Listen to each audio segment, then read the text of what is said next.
안녕하십니까. 거꾸로 투자는 쇼킹 부동산입니다. 떠나는 김영미 국토부 장관의 결정적 실수 3가지 살펴보겠습니다. 자, 청와대에서 개각을 단행했어요. 최근에 국정 지지도가 추락을 하자 4개 부처의 장관을 교체했는데 여기에 국토부 장관도 지명이 된 거죠. 누가 지명이 됐냐? 변창흠 LH 현 사장이 지명이 됐습니다. 자, 지금 김영미 국토부 장관은요, 이미 2019년 초에도 교체를 한번 시도를 했어요. 그때 최정호 국토부 장관 내정자가 갭투자 의혹으로 인사청문회에서 자진 사퇴를 했거든요. 자, 그 이후에 왜 안 바꾸냐 이런 얘기가 나왔는데, 그때 국회 대정부 질문에서 현재 여당 대표인 이낙연 국무총리가 자, 국토부 장관 제의를 10명 넘게 했는데 모두 고사했더라. 자, 국토부 장관을 왜 사람들이 기피하는 장관직이 됐는지 뒤에서 좀 설명을 드려보겠습니다. 어찌됐든 주택가격의 급등 속에 김용미 국토부 장관, 전 국민이 알고 있는 유명한 장관이 됐고 많은 욕도 먹으면서 자, 도대체 이 김용미 국토부 장관 현재 최장수 국토부 장관이 됐는데 언제까지 할 것인가? 그 언제까지가 저는 개인적으로 이번에 공시가격 현실화 방안까지 추진하고 아마 그만둘 것 같다 이렇게 예상을 했는데 그게 현실이 됐습니다. 왜냐면 이게 전체적인 주택의 세부담에 큰 증가를 가져오기 때문에 아무래도 물러나는 장관이 맞고 그 다음 장관한테는 아무래도 다른 임무를 부여할 수 있도록 힘을 넣어준 게 아마 정부의 생각이지 않을까 개인적으로 이렇게 생각을 했었거든요. 어쨌든 신임 국토부 장관은요, 아직 이제 확정은 되지 않았지만 다음에 언급을 하고요. 자, 주택 상승 시기에 국토부 장관 역할이 얼마나 큰 부담인지 이 부분도 설명을 드리고요. 그 다음에 최장수 국토부 장관이었던 김영미 국토부 장관의 결정적인 실수 3가지 한번 짚어보겠습니다. 자, 주택가격 상승 시기에 국토부 장관은요, 정말 어려운 직책입니다. 왜냐면은 이 과열을 잡기 위해서 다양한 규제를 꺼내야 되는데 그 단순하게 규제로 주택시장 두드러 잡는 걸 싫어하는 부처가 있어요. 바로 기획재정부죠.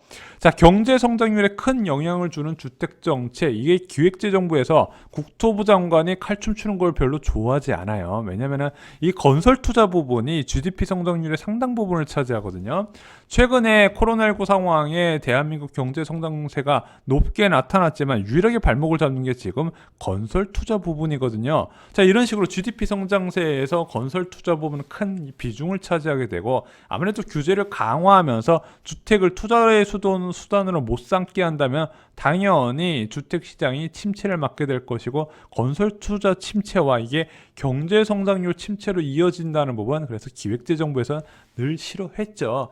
근데 솔직히 이 기획재정부와의 마찰은요, 내부에서 어느 정도 협상과 컨트롤이 가능한 부분이에요. 왜 국토부 장관이 어렵냐? 가장 큰 이유는요, 시장 자율화와 건설사의 생존과 이익을 외치는 언론들의 집중 견제 대상이라는 거죠. 정말 가루가 될 때까지 털려나간다는 부분입니다.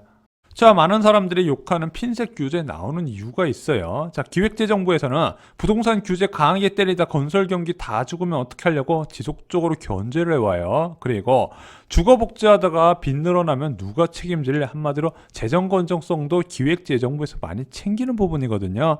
그래서 과거에 부동산 대책이 왜 이렇게 약하게 나오나 보면은 항상 기획재정부의 소극적인 태도도 같이 있는데 기획재정부는 부총리죠, 장관이. 자, 그러다 보니까 입김이 더 세게 작용을 하더라. 그래서 절망적인 수준까지 주택가격 급등으로 모든 여론과 대통령까지 나서서 주택시장 안정을 외치지 않는 이상 선제적인 대응이 좀 어려웠던 부분이 있어요. 자, 그래서 2019년, 27년에 파리 부동산 대책 이후에 부동산 시장 불안 조짐이 보이자 여당에서는 야, 보유세를 좀 적극적으로 검토해야 되지 않냐 이렇게 얘기했더니 기획재정부 장관은 꿈쩍도 하지 않으면서 야, 보유세 인상은 검토하지 않는다, 못 받고요. 결국에는 1년 뒤에 이제 9.13 부동산 대책에서 또 이제 보유세 강화를 도입하게 되는 부분이죠. 게다가 기획재정부에서 중산층 전용 임대주택 같이 예산을 많이 사용하는 부분에 대해서 태클을 놨다는 좀 이야기가 있어요. 기재부에서는 좀 확인되질 않으니다 이야기하지만 전반적으로 국토부하고 좀 마찰을 빚는 부분은 전 개인적으로 있었다 보는 부분입니다. 게다가 언론들도요, 조금만이라도 규제 범위를 확대하게 되면 난리가 납니다. 지방건설사 정부가 다 죽인다. 서민들 거주 보장의 꿈도 다 빼앗는다. 솔직히 정부의 규제가 1주택자는 거의 건드리지 않거든요. 자, 그럼에도 불구하고 서민들 핑계대면서 온갖 이제 부동산 규제에 대해서 요구를 해대는데, 자, 결국 이게 가다가 결국엔 김용민 국토부 장관 지역구까지 건들면서 거의 정치 생명을 끝장내버렸죠. 자, 이런 식으로 집중 공격과 견제가 나오면요, 국토부에서는 그럼 과열지만 지역만 잡겠다, 이런 식의 핀셋 규제가 나올 수밖에 없었던 겁니다. 자, 그럼 국토부 장관의 애로점은 여기까지 정리를 드리고요. 그럼 김영민 국토부 장관이 다 잘했냐? 그건 아니라는 거예요. 결정적인 실수 세 가지로 현재의 부동산 시장을 초래한 원인이 좀 있다. 물론 근본적인 원인은 아니에요. 근본적인 원인은 분명히 초저금리가 맞습니다. 그런데 이 실수도 겹치면서 최악으로 갔다는 거죠. 첫 번째, 바로 통계의 오류입니다. 이거 정말로 심각한 문제였어요. 서울 아파트 시장의 문제점을 제대로 파악을 하지 못한 겁니다. 지금 상황이 얼마나 엄중하게 심각한지 이해를 못하는 거예요. 왜냐? 문재인 정부 들어서 서울 아파트 가격은 14%밖에 안 올랐으니까 저금리 상황에서 이 정도면 선방이지, 이런 식으로 잘못 판단을 하는데 실제적으로 58% 이상 올랐다는 부분이죠. 자, KB지수나 한국감정원 실거래지수 무조건 다 50% 올랐다 얘기를 하는데, 감정원 통계에 14% 올랐다고 반복적으로 이야기하니까 신뢰도를 완전히 상실해버린 거죠. 그런데 재밌는 거는 조세 부분이나 규제 부분은 모두 다 KB 시세 기준으로 적용된다는 거예요. 자, 하도 국토부에서 이 엉뚱한 통계 갖다가 자꾸 반론을 해대니까 결국엔 대통령까지 지시를 하면서 실거래 현황을 반영한 통계를 사용하라고 직접 지시를 하는 게 올해 10월 달이었습니다. 문제는 이것이 단순하게 국토부의 성과를 평가하는 것 이상의 문제를 발생시킨다는 겁니다. 왜냐하면 이런 잘못된 통계를 사용하게 되면 부동산 시장의 과열의 판단이 늦어진다는 거예요. 대표적으로 12.16 부동산 대책입니다. 자, 12.16 부동산 대책 나오기 이전에 부동산 가격 상승률이 서서히 높아지니까 정부에서 대책을 내세웠는데, 자, 이미 한국감정원 통계에서는 마이너스라고 나오는 시점부터 강남 지역은 급등세가 나타났고 5월부터는 서울 전역이 초급등세가 나타나는데, 아이고야, 상승세가 둔화된 걸로 나오네, 이런 식으로 잘못된 통계가 나오다 보니까 시장에서는 과열 때문에 난리가 났는데 국토부에서는 야, 현재 부동산 시장 안정화됐다, 태평성대 같은 소리하고 앉아있으니까 부동산 대책이 늦게 나온 부분이죠. 자, 9.13 부동산 대책 때 또 비슷한 상황이 펼쳐졌어요. 한마디로 투자자 생각은, 자, 정부의 부동산 대책은 항상 늦다, 다 폭등하고 나오기 때문에 마음 놓고 기회 있을 때 투자하자, 이런 인식이 강하게 박혀있다는 거죠. 규제를 무서워하지 않는 거예요. 자, 이런 잘못된 통계를 활용한 뒤늦은 대처가 바로 규제 지역의 지정이죠. 김포 지역이 거의 주택가격이 50% 이상 오른 지 한참 됐는데 이제서야 지정됐다는 부분도 결국에는 상승 반영이 늦은 한국감정원 통계만 고집했다는 결과라는 거죠. 근데 이게 모두 다 잘못됐다고 하고 국토부는 맞다고 하면은 이제 김영민 국토부 장관이 나가서 교통정리 한 번만 해줘도 되는데 안 하더라. 그것조차 안 하더라. 결국에 대통령이 나서서 교통정리를 했다는 부분이죠. 자, 실수 두 번째는요, 바로 금리의 역할을 무시했다는 겁니다. 자, 이번에 주택가격과 전세가격 급등 원인은 무엇이다?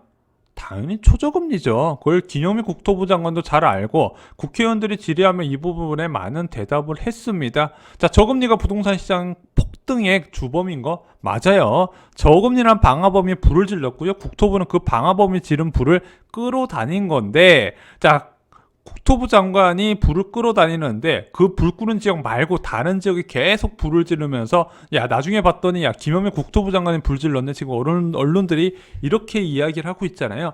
근본 원인은 방화범은 저금리가 맞아요. 문제는 이렇게 저금리가 부동산 시장에 불을 지른다는 걸 2018년부터 잘 알고 있는데, 그러면은 통화정책이 바뀌는 시점이 있어요. 긴축으로 갔다가 다시 한번 완화적 통화정책으로 뭐 기준금리를 계속 낮추면요, 부동산 시장이 다시 한번 크게 흔들리겠구나 알 거 아니에요. 그럼 즉각적으로 대처를 해야 되는데 금리가 낮아도 그냥 지켜만 봐요. 그러면서 이거 감정원 통계가 흔들리나 안 흔들리나 이것만 쳐다보고 있다가 한국 감정원 통계가 흔들리면 이제 시장이 개입을 하는데, 그때는 이미 폭등하고 난 후라는 거죠. 왜? 한국 감정원 통계는 상승 반영이 늦으니까. 결국에는 금리의 무서움을 알면서도 대응을 제대로 하지 않았다는 겁니다. 자, 김영민 국토부 장관의 실수 마지막은요. 시장에서 부족한 주택 형태에 대해서 판단을 못한 겁니다.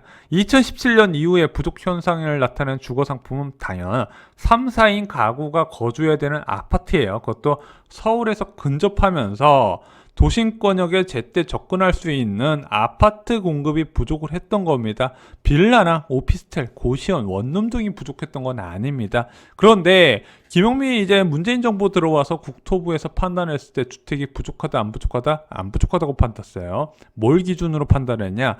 주택 보급률하고 규확보 택지를 보고 판단한 겁니다. 이것으로 야, 주택 보급률 이렇게 높고 앞으로 공급할 수 있는 택지도 이렇게 많네? 주택은 부족하지 않다 이렇게 판단을 해버린 겁니다. 그런데 이미 김영미 국토부 장관이 취임했을 때는요, 2014년부터 중단된 공공택지 지정 중단의 영향을 크게 받는 문제가 이미 잠재되고 있었는데 통계상 수치상으로만 보고 판단을 안 해버린 거예요. 그래서 대규모 신규 택지에 대한 지정이 지연됐고 지금도 공급 부족으로 문제가 나오고 있는 겁니다. 그 증거가 바로 주거복지 로드맵에 보면 나와요. 2017년 11월 30일 날 처음으로 신규 택지를 지정했는데 이미 확보한 택지가 77만 호나 되기 때문에 수도권 인근에는 공급이 부족하지는 않지만 그래도 한 16만 호 정도 추가로 공급을 해볼게, 이런 식으로 이제 보도 자료가 나오게 됩니다. 그런데 수도권에 지정된 신규 택지는 많았는데 그게 2기 신도시에서 수도권 저 멀리 외곽 지역에 지정을 하다 보니까 실수요자들의 요구에 충족이 안 되는 지역이었던 거예요. 한마디로 진짜 필요한 주택은 부족을 하고 있었는데 그것에 대한 캐치가 늦었다는 거죠. 또한 더 큰 실수가 하나 있는데요. 자, 2017년부터 주택시장 부족에 대한 현상을요, 임대주택 공급 확대 정책으로 대응을 했어요. 그래서 2017년 주거복지 로드맵에 공적 임대주택 거의 85만 호 공급 대책을 이야기를 합니다. 자, 그러면은 솔직히 1년에 수도권에서 필요한 주택이 한 15만에서 17만 되거든요. 85만의 임대주택을 공급하면 시장에 부족한 주택이 없어야 되는데 왜 문제가 될까? 시장에서 필요로 하는 건 전용 59제곱미터에서 84제곱미터 3, 4인이 거주하는 중형 평수를 원하는데 실제로 공급했던 거는요, 최저 거주 기준에도 못 미칠 수준의 굉장히 좁아터진 임대주택을 공급을 하는 거예요. 물론 이게 이번 정부에서 세운 정책은 아닙니다. 전 정부에서 만든 임대주택 정책인데 분명히 잘못됐어요. 그리고 잘못됐다는 데이터도 쌓일 정도의 시점에 문재인 정부에 출범을 했습니다. 그럼 이것을 바꿔야 되는데 안 바꾸고 임대 물량 확대만 진행을 했다는 부분이에요. 자, 그러다 보니까 아무리 임대주택 공급해도 시장에서는 와닿지가 않는 부분이죠. 왜? 내가 거주할 만한 크기가 아니에요. 진짜 그 정도에 좋아서 거주하는 게 아니라 울며 겨자 먹지로 겨우 거주하는 주택만 공급을 하다 보니까 시장에서 아무 도움이 안 됐죠. 결국에는 대통령이 올해 11월 달에 들어서 직접 지시를 해요. 야, 이거 좀 크게 좀 만들어라. 이게 니들 뭐 하는 거냐. 문제는 올해 11월에 대통령이 직접 지시할 때까지 국토부 자체적으로 바꿀 생각을 전혀 안 했다는 겁니다. 자, 부동산 정책의 실패는 두 가지로 압축이 됩니다. 첫 번째, 국토부 장관 자체가 주택시장의 비전문성과 무관심이 굉장히 컸어요. 그래서 아랫사람들이 보고서 올린 거에 굉장히 의존을 많이 한 것 같은데, 문제는 이 국토부 실무진들도 윗사람이 좋아할 만한 보고만 하고 아무런 혁신을 하지 않았어요. 내부적으로 분명히 뭔가 문제가 많다는 걸 알 거예요. 박근혜 정부에서 잘못된 주거 정책에 문제점이 계속해서 드러났음에도 불구하고 바꿀 생각을 전혀 하지 않았더라. 결국에는 이런 부분, 잘못된 부분들을 대통령이 직접 지시를 해요. 그럼에도 불구하고 국토부 실문지는 아무런 개편이 없었나 봐요. 제 개인적으로 볼 때 차기 국토부 장관이 이런 실무지를 전면 교체하지 않으면 저는 지금과 같은 이제 잘못된 행태가 반복될 것이다, 이렇게 생각을 합니다. 이상으로 쇼킹 부동산 마칩니다. 좋아요, 구독, 공유 꼭 부탁드립니다. 감사합니다.